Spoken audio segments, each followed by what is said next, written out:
alien ship harmonic precision hung in the darkness of space like a silver leaf.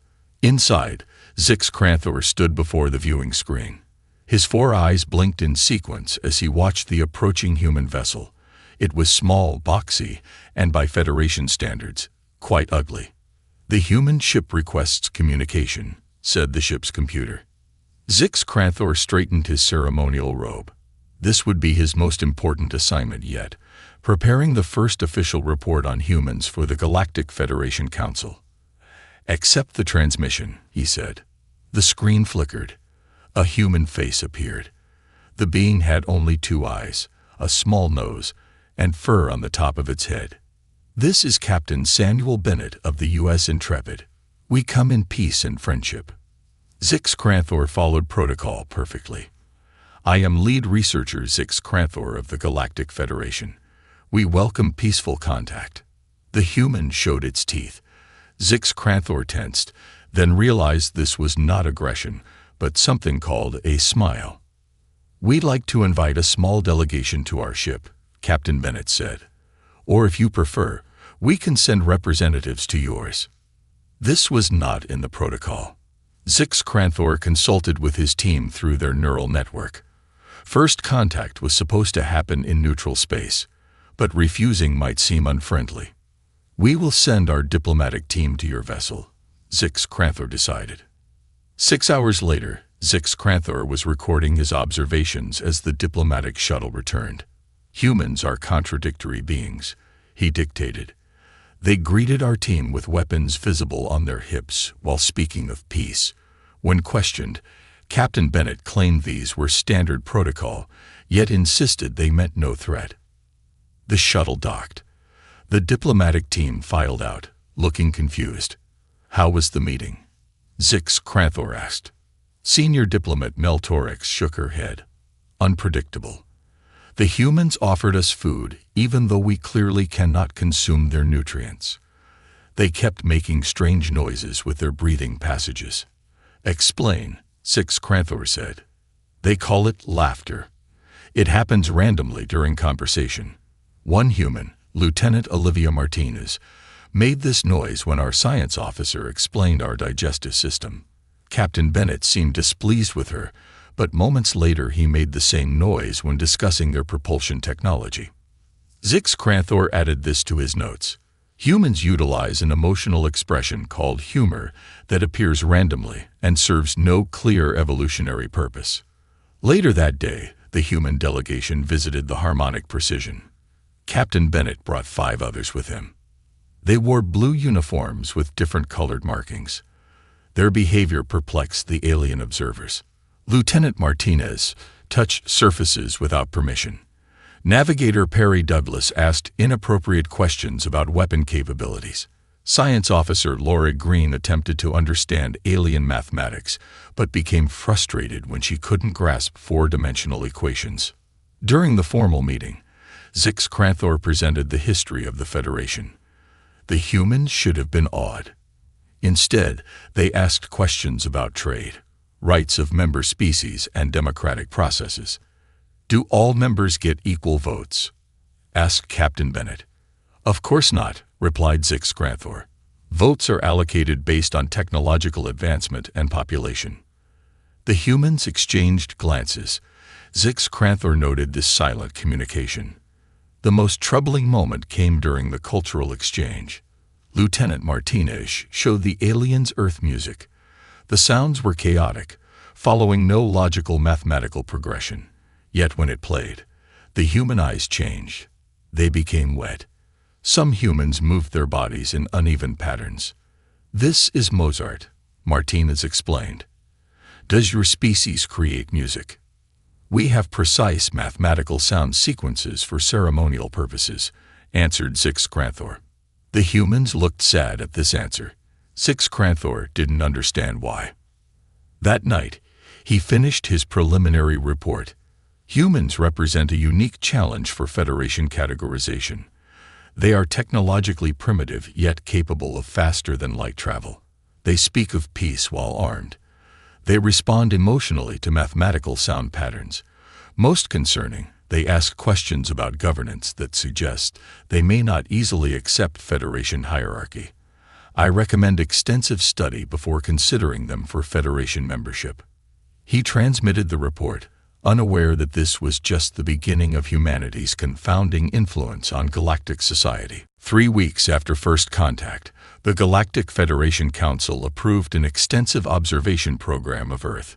Zix Cranthor received the news with satisfaction. His preliminary report had convinced the Council that humans required careful study before any formal relations could begin.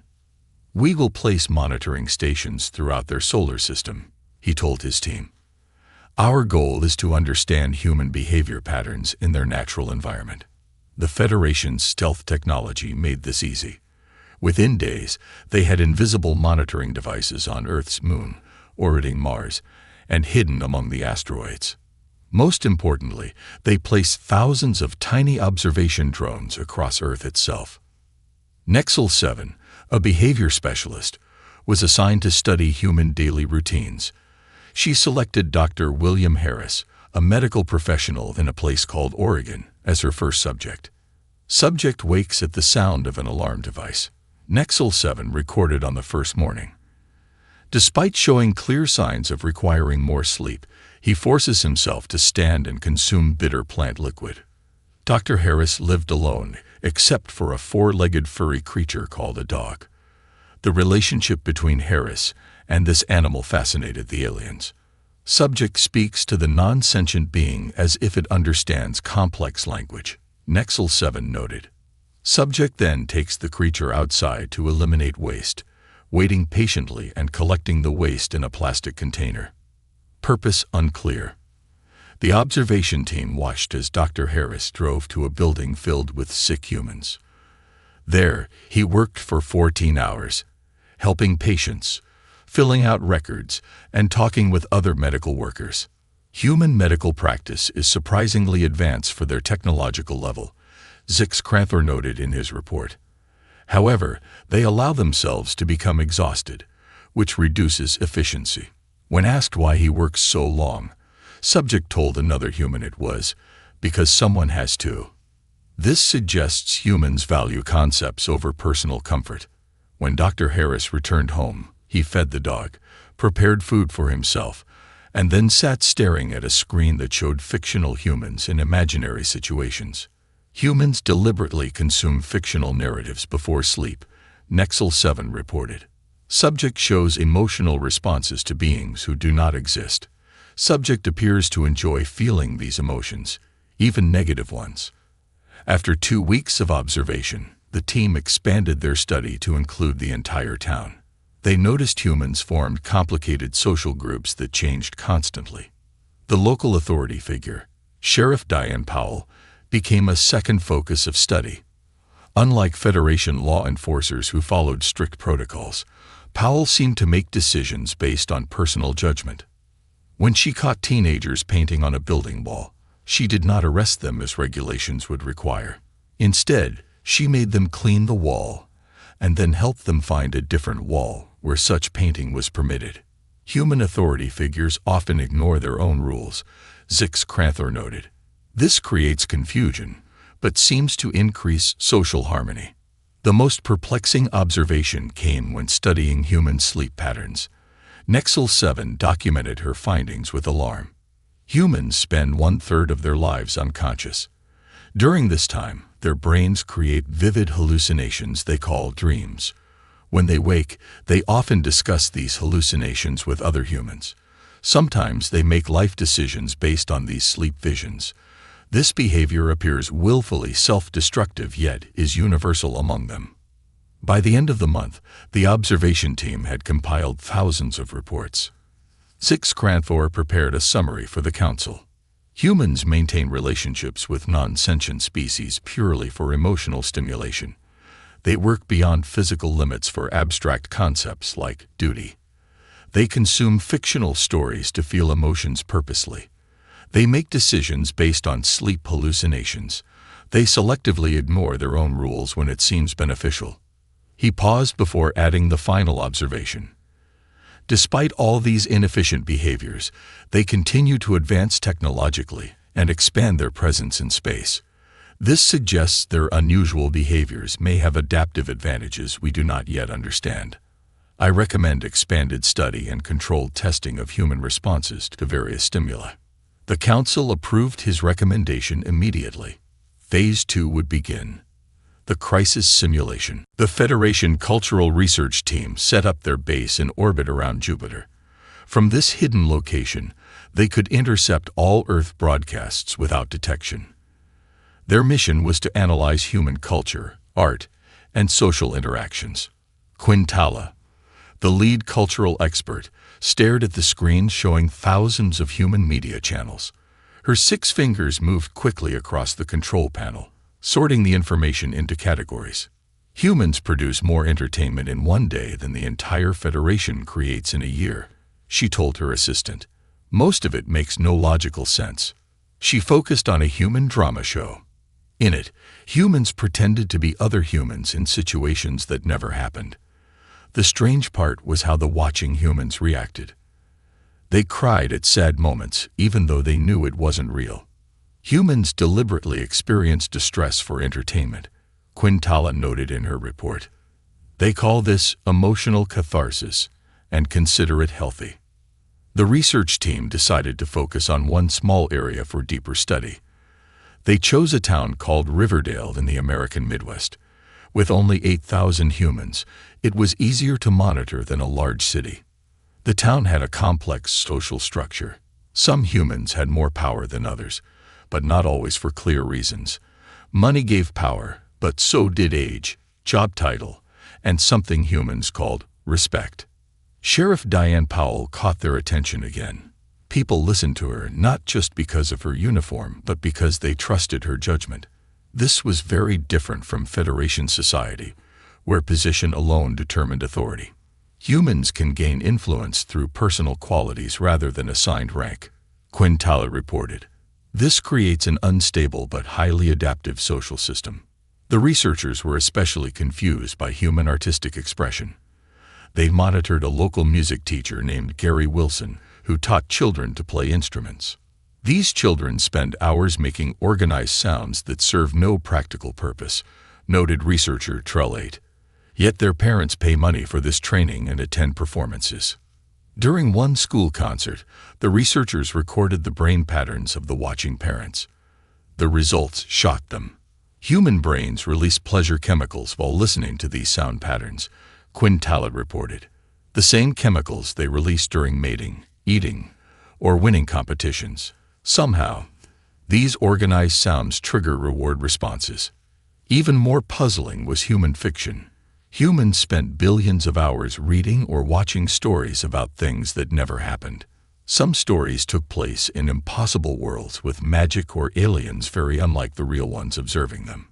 Humans use fiction to explore possibilities and process emotions, Quintala wrote. This may explain their unusual problem-solving abilities. They have already imagined many possible scenarios. The team also studied human jokes and humor. This proved nearly impossible to understand. Humans would say something untrue, and other humans would make the strange breathing noise called laughter. During a local comedy night at the Riverdale Community Center, researcher Dex14 recorded the performances. A human named Charlie Rogers told a story about falling into a swimming pool at a funeral. The story described an uncomfortable situation, yet humans found it pleasurable. Human humor often centers on misfortune that is not severe enough to cause real harm, Quintala noted. They find comfort in shared recognition of life's difficulties. After 3 months of cultural study, Quintala prepared her summary for the Council. Humans deliberately consume fictional narratives about scenarios that would cause extreme distress if experienced in reality. They create art with no practical function. They value emotional experiences for their own sake. Most importantly, they constantly imagine worlds and situations that do not exist. She added her final observation. These behaviors, while seemingly wasteful of time and resources, may explain human creativity. Humans solve problems in unpredictable ways because they practice imagining alternatives through their art and stories. This makes them both fascinating and potentially dangerous. Zix Cranthor read her report with growing interest. It was time for Phase 3. The crisis simulation. The Federation Council met in their grand chamber orbiting a distant star. Zix Cranthor stood before them, his research team behind him. "We need to test human reactions to crisis," he said. "Previous studies tell us what humans do in normal situations. Now we must learn how they respond to danger." The council leader, a tall being with crystal skin, nodded slowly. "What do you propose?" "A controlled emergency," Zix Cranthor replied. "We will redirect a small asteroid toward Earth's ocean. It will cause no real damage, but humans will detect it and believe they face a serious threat." The council approved the plan. Federation scientists moved a rock about 20 meters wide from the asteroid belt and sent it toward Earth. They calculated it would splash down in an empty part of the Pacific Ocean in 10 days. The impact would create large waves but cause no casualties. Just as planned, human space monitoring systems detected the asteroid 3 days later. Zix Cranthor watched with interest as news spread across Earth. Federation observers monitored every major government and space agency. "Based on our models, humans will now enter a state of organized panic," Zix Cranthor told his team. "They will follow their disaster protocols, evacuate coastal regions, and prepare for impact. This controlled response will show us their emergency decision structures." But that isn't what happened. At NASA headquarters, engineer Frank Rodriguez was looking at the asteroid data when he had an unusual idea. He called his supervisor at home, even though it was midnight. "I think we can use paint to save the world," he said. His supervisor was confused. "Paint?" "Yes," Frank explained. "If we launch immediately, we can reach the asteroid with a probe carrying white paint. We spray one side of the rock. Sunlight will push on the white side differently than the dark side. Over several days, this will change its path just enough to miss Earth completely." The supervisor thought it sounded crazy but sent the idea up the chain anyway. Trell 9B, the Federation observer assigned to NASA, reported this conversation immediately. "Humans are suggesting an untested, highly improbable solution based on simple physics. Our models did not predict this approach." Meanwhile, other humans had different ideas. In Russia, scientists proposed using nuclear explosions to break up the asteroid. In China, engineers suggested giant nets to capture it. In India, a team started designing rockets to push it off course. Most surprising to the aliens, these different countries began sharing their ideas openly. Nations that normally kept secrets from each other now worked together. 5 days before impact, an emergency United Nations meeting approved Frank's white paint idea, along with a backup plan from Japan involving mirrors to focus sunlight on the asteroid. Both missions launched within hours. "Humans are not following expected crisis protocols," Zix Cranthor reported to the Council. "Instead of organized evacuation, they are attempting to prevent the disaster entirely using methods our experts consider highly unlikely to succeed." The paint mission reached the asteroid first. Robot arms sprayed white paint across one side of the tumbling rock. For 2 days, nothing seemed to happen. Then tracking stations noticed a tiny change in the asteroid's path. It was working. By the final day, calculations showed the asteroid would miss Earth by a small but safe margin. Humans worldwide celebrated as if they had won a great victory. In the Federation observation post, Trell 9B filed her report. "Humans appear to function optimally under conditions that should induce psychological collapse. Instead of following established procedures, they create new solutions using creative combinations of simple technologies. Most notably, they cooperate more effectively during crisis than during normal operations." Zix Cranthor read the report with growing concern. A species that became more effective under pressure was unpredictable indeed. He decided it was time for direct contact. The Council approved Phase 4, the infiltration mission. Agent Vex Malon stood before the Federation modification team. Their machines hummed as they prepared to change his body. "The process will be uncomfortable," the lead technician said, "but when we finish, you will appear human in every way." Vexmilan nodded. As the Federation's top infiltration specialist, he had taken many forms before, but never had he imitated a species as strange as humans. "Remember your mission," Six Cranthor told him. "You will live among humans as a medical doctor named Vance Miller. Your goal is to study how humans respond to illness and death." The modification was painful. Vexmilan's 4 limbs were reshaped into human arms and legs. His blue skin turned pale pink. His extra eyes were removed. When it was over, he looked in a mirror and saw a human male with short brown hair and a face the humans would consider trustworthy. 3 days later, Dr. Vance Miller arrived at Central Hospital in a city called Denver. His fake records showed years of medical training. In truth, the Federation had given him enough medical knowledge to pass as a doctor. On his first day, Vance met nurse Alicia Ramirez. She showed him around the hospital with a kind smile. "First day nerves?" she asked when she noticed his stiff movements. "Yes," Vance replied. "New hospitals are always challenging." Alicia laughed. "You'll be fine. The patients don't bite." "Well, most of them don't." Vance didn't understand why this was funny, but he smiled anyway.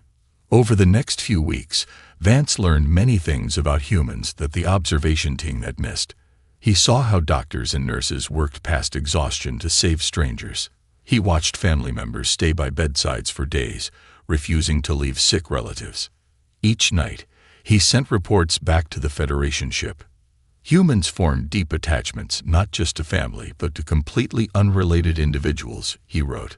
When these attachments are threatened by illness, they display extreme determination to protect each other. One night, Vance was called to the emergency room. A car crash had brought in 3 badly injured humans. The medical team worked frantically to save them. "We're losing him," a doctor shouted about one patient. Vance watched as the team refused to give up. They worked for hours, trying everything to keep the injured man alive. In Federation hospitals, patients with less than 60% survival chance were allowed to die to conserve resources.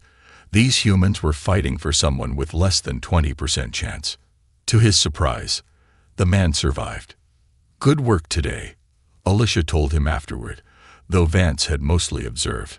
Her eyes were red from crying. "That man has 3 kids. They still have their dad because of what we did." Vance felt something strange inside him.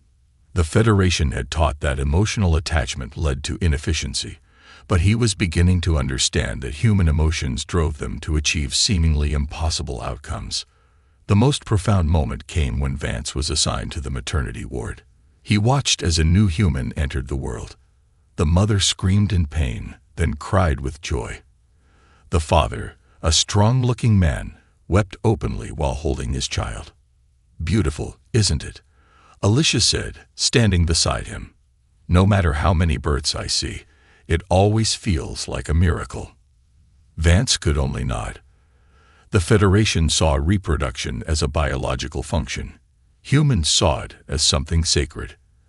That night, his report was brief. Humans view biological reproduction as both commonplace and miraculous simultaneously. This contradiction defines much of their approach to life. As weeks passed, Vance found himself enjoying human company. He looked forward to talking with Alicia during lunch breaks. He felt satisfaction when patients improved. These feelings confused him. One day, Alicia invited him to her home for dinner. "My mom makes the best enchiladas in Colorado," she said. "Plus, you look like you could use a home-cooked meal." Vexmilan knew he should decline. Getting too close to humans could compromise his mission. But Vance Miller said yes. His latest report to the Federation raised alarms. Warning: extended contact with humans may affect observer objectivity. Their emotional responses appear contagious even to non-human species. Zix Cranthor read this with concern. The infiltration mission was revealing unexpected dangers. And worse news was coming. Federation sensors had detected something troubling. Humans had spotted one of their vessels. At the Pentagon, intelligence analyst Grace Johnson stared at her computer screen. The satellite images showed something that shouldn't be there, a large object hiding behind Earth's moon. "Sir, you need to see this," she called to her supervisor. He looked over her shoulder at the strange readings.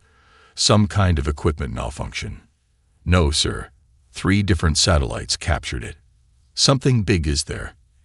And it's not one of ours." Within hours, the discovery reached the highest levels of government. In a secure underground room, Presidential Advisor Richard Cole led an emergency meeting.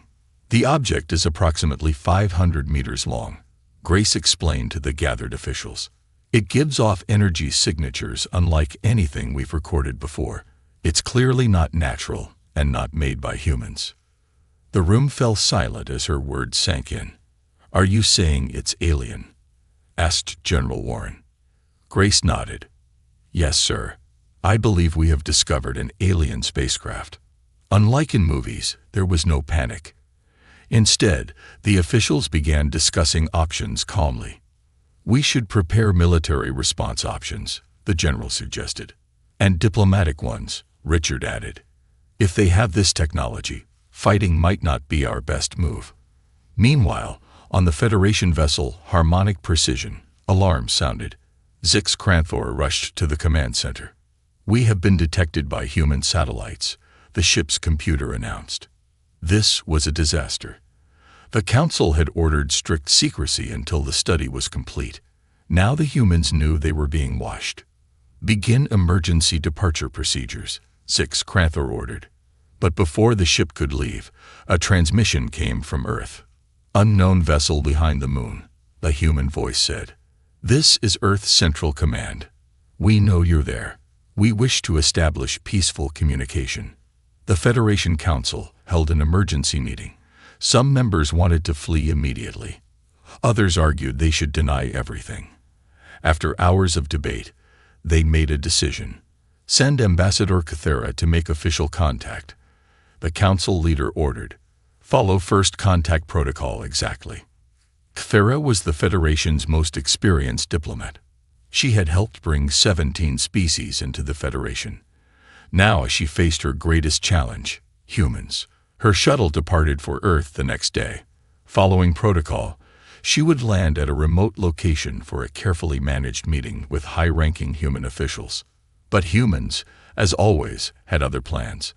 When Cathera's shuttle approached Earth, she received a surprising message. "Ambassador, this is Richard Cole, advisor to the President. We suggest meeting at a restaurant called the Blue Duck in Washington, D.C. Casual clothes would be appropriate. The President enjoys their steak." Cathera was shocked. First contact was supposed to happen in a secure, formal setting with carefully prepared statements. The humans wanted to eat food together instead. She consulted the Federation protocol guide. There was nothing about restaurants or casual clothes. After some confusion, she agreed to the human terms. The meeting was nothing like Cathera expected. Instead of a grand ceremony, 6 humans sat around a wooden table eating cooked animal flesh. They introduced themselves using only their names, not their titles or accomplishments.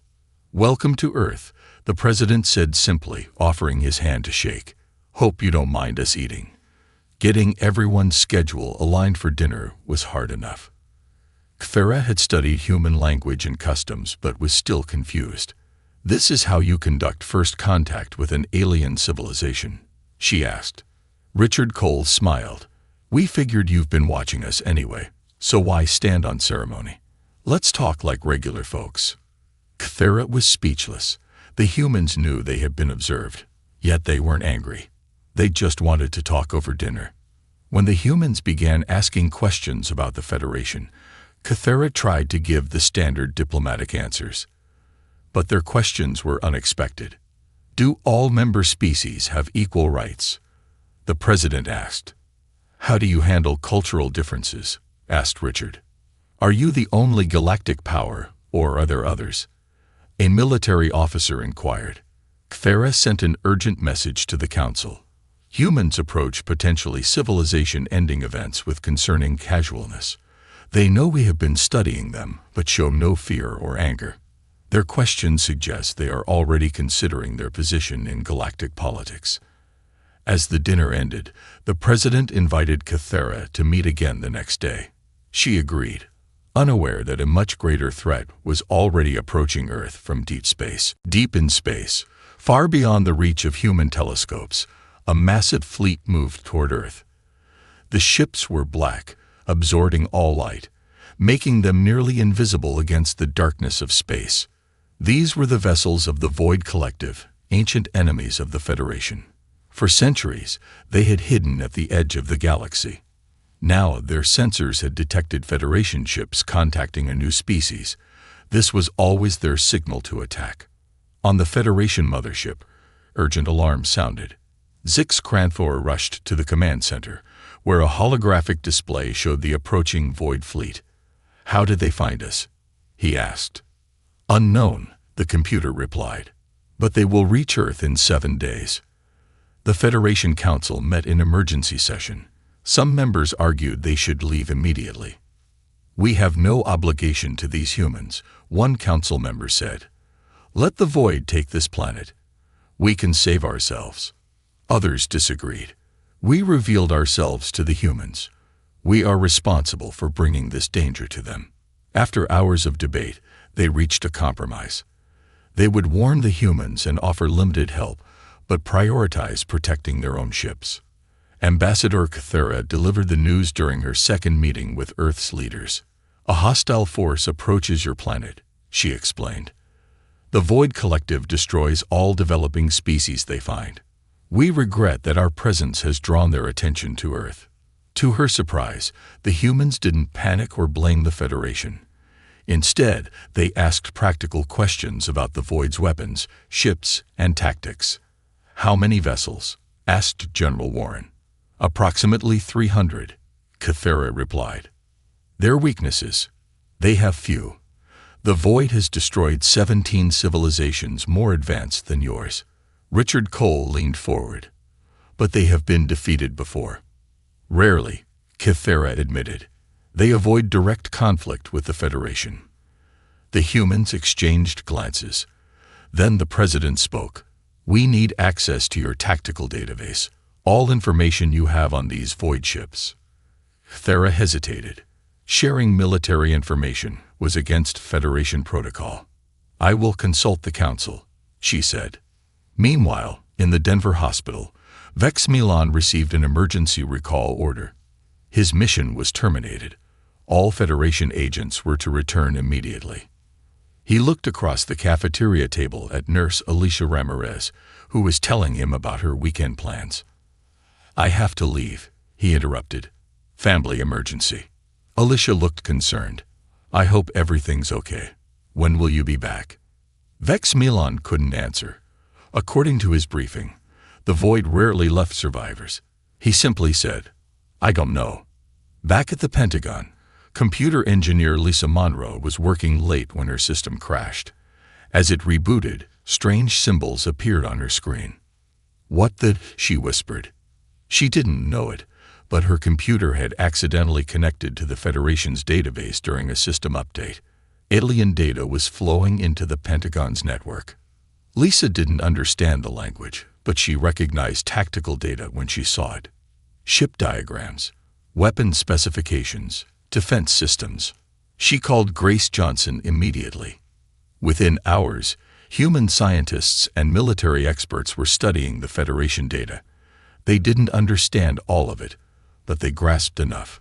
"The Void ships use quantum positioning," Lisa explained to the emergency committee. "They can predict where our weapons will fire and move before the shots arrive." "How do we fight that?" asked General Warren. Commander Jason Price, who had been silent until now, spoke up. "We don't play by their rules. If they predict patterns, we use chaos." His plan was radical. Earth would use its moon as a weapon. By detonating nuclear devices at specific points, they could launch lunar rocks toward the Void fleet. No targeting computers, no predictable patterns. "It's insane," Cathera said when she heard the plan. "You cannot defeat the Void with rocks." "Watch us," Jason replied. Cathera sent her report to the Federation. Human combat doctrine relies on statistical improbabilities and emotional momentum. They plan to use their moon as a primitive weapon. Most concerning, they appeared genuinely confident in victory despite overwhelming odds. The Federation Strategic Command read her report with disbelief. No species had ever proposed using a natural satellite as a weapon. As both humans and Federation prepared for battle, the Void Fleet grew closer. 6 days until they reached Earth.